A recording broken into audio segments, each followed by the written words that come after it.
बाबा के साथ भारतीय जनता पार्टी इसलिए खड़ी है कि बाबा के टीआरपी से अपनी राजनीतिक रोटी सेक सके, बाबा को चर्चा में रख करके नफरत की राजनीति का आधार तैयार कर सके। ये अगर धार्मिक प्रवचन करते तो ठीक था, लेकिन धार्मिक प्रवचन को कहीं ना कहीं राजनीतिक प्रवचन के रूप में परिवर्तित कर देते हैं कि जो नागपुर से संदेश निकला बाबा के संबंध में, वो आरएसएस का हेडक्वार्टर है, वहाँ पर इनका सबसे पहले विरोध हुआ। दूसरे धर्मों पर टीका टिप्पणी करना किसी भी दृष्टिकोण से समाज और भारत का संविधान इसकी इजाज़त नहीं देता। बाबा के आड़ में अपनी राजनीतिक रोटी सेकते रहे हैं। आपने देखा होगा इससे पहले भारतीय जनता पार्टी आसाराम जी के आड़ में राजनीतिक रोटी सेकती रही। भारतीय जनता पार्टी को स्पष्ट रूप से हम बता देना चाहते हैं, ये बिहार है, इस बिहार में किसी को भी नफरत फैलाने की इजाज़त नहीं दी जा सकती है। बागेश्वर धाम के बाबा धीरेन्द्र शास्त्री बिहार आने वाले हैं। उनका हनुमान कथा प्रवचन होने वाला है, जिसको लेकर बिहार की सियासत में काफ़ी बयानबाजी हो रही है। इस मामले को लेकर जहां बीजेपी धीरेन्द्र शास्त्री का समर्थन कर रही है, वहीं राजद और जदयू इसका काफ़ी विरोध कर रहा है। इस बारे में हम जानते हैं कि आखिर राजद इसका, दूसरी विपक्ष पार्टियां इसका विरोध क्यों कर रही है। इस बारे में हम बात करते हैं राजद के प्रवक्ता एजाज अहमद से। आइए जानते हैं इस बारे में वो क्या कहते हैं। देखिए, सबसे बड़ी बात यह है कि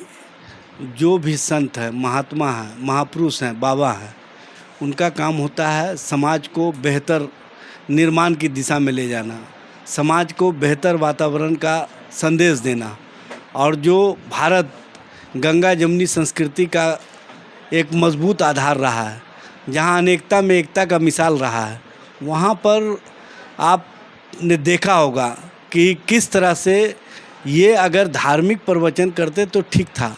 लेकिन धार्मिक प्रवचन को कहीं ना कहीं राजनीतिक प्रवचन के रूप में परिवर्तित कर देते हैं और राजनीतिक रूप से इसको प्रस्तुत करते हैं, जिसके कारण समाज में जो बेहतर वातावरण है वो दूषित होता है और समाज के अंदर जो दुराव की स्थिति है वो बढ़ती है। और ऐसे दुराव की स्थिति को हम लोग किसी भी स्थिति परिस्थिति में आगे नहीं बढ़ने देंगे, चूँकि भारत के संविधान में ये व्यवस्था है कि जो हमारा बहुआयामी संस्कृति है उसको मजबूत करते हुए कोई भी अपने धर्म के अनुसार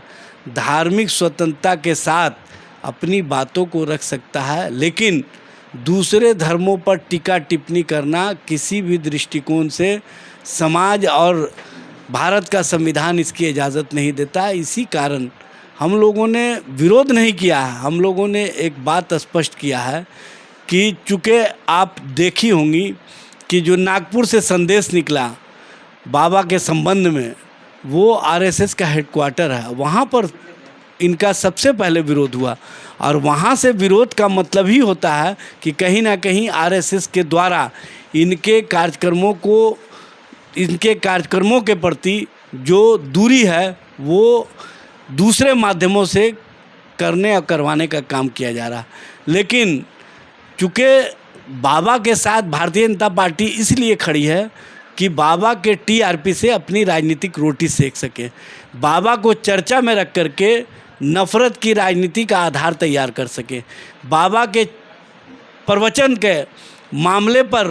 भारतीय जनता पार्टी कुछ नहीं बोलती है, लेकिन बाबा के द्वारा जो राजनीतिक बातें की जाती है उस पर भारतीय जनता पार्टी समर्थन में खड़ी होकर के कहीं ना कहीं समाज में और समाज के अंदर जो माहौल को ख़राब करने की दिशा में आगे बढ़ रही है, इसको हम लोग किसी भी स्थिति या परिस्थिति में आगे नहीं बढ़ने देंगे। और आपने देखा होगा कि इधर हाल के दिनों में जो केंद्रीय मंत्री हैं उनका जो बयान आ रहा है, ये उनके द्वारा कहीं ना कहीं समाज के अंदर और समाज के बीच जो खाई पैदा करने की कोशिश की जा रही है, उनके बयानों के आधार से ये स्थिति और परिस्थिति बिहार और बिहार में महागठबंधन सरकार कभी भी उनको ऐसे कृत्य करने का इजाज़त नहीं देगा। चूँकि इस तरह के लोग बाबा के आड़ में अपनी राजनीतिक रोटी सेकते रहे हैं। आपने देखा होगा इससे पहले भारतीय जनता पार्टी आसाराम जी के आड़ में राजनीतिक रोटी सेकती रही, लेकिन जब आसाराम जी पर सरकार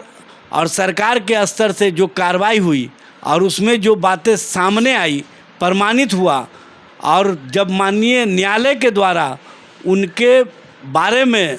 जब सज़ा मुकर्रर की गई, तो अब भारतीय जनता पार्टी के कोई भी नेता उनके साथ खड़े दिख नहीं रहे हैं। इसलिए भारतीय जनता पार्टी उन्हीं के साथ खड़ी रहती है जिनके माध्यम से राजनीतिक रोटी सेकने का मौका मिले। इसलिए भारतीय जनता पार्टी को स्पष्ट रूप से हम बता देना चाहते हैं, ये बिहार है,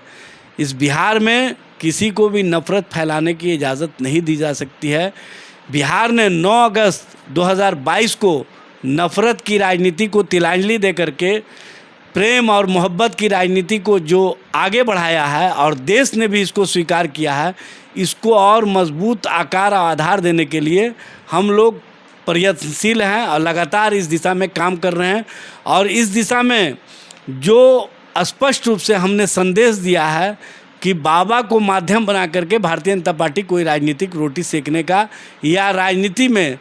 इस तरह का आधार बना करके नफ़रत और धर्म की आड़ में कोई ऐसा कृत्य ना करे जिससे कि समाज और समाज के अंदर जो हम मजबूत पहल करके गंगा जमुनी संस्कृति को आधार दिए हैं, आकार दिए हैं, उस दिशा में कोई नुकसान पहुंचा सके। इसीलिए हम स्पष्ट रूप से ये बात बार बार कह रहे हैं कि बाबा का प्रवचन हो, धार्मिक प्रवचन हो, इससे किसी को एतराज़ नहीं है, लेकिन प्रवचन की आड़ में अगर कोई राजनीतिक बातें या राजनीतिक रूप से वैसी बातें की जाती है जिससे समाज के अंदर खाई पैदा हो, तो उसको कतई स्वीकार नहीं किया जाएगा। यहाँ हम बात कर रहे थे राजद के प्रदेश प्रवक्ता एजाज अहमद से, जिन्होंने कहा कि धीरेन्द्र शास्त्री का बिहार में आना ये एक बीजेपी का एजेंडा है, इसके ज़रिए वो राजनीतिक फ़ायदा उठाना चाहती है। पूरी बातचीत कैसी लगी, इसको कमेंट बॉक्स में आप अपनी राय दे सकते हैं। अगर आप फेसबुक पे नए हैं तो हमारे वीडियो को शेयर कीजिए, और अगर यूट्यूब चैनल पे नए हैं तो हमारे चैनल को सब्सक्राइब कीजिए।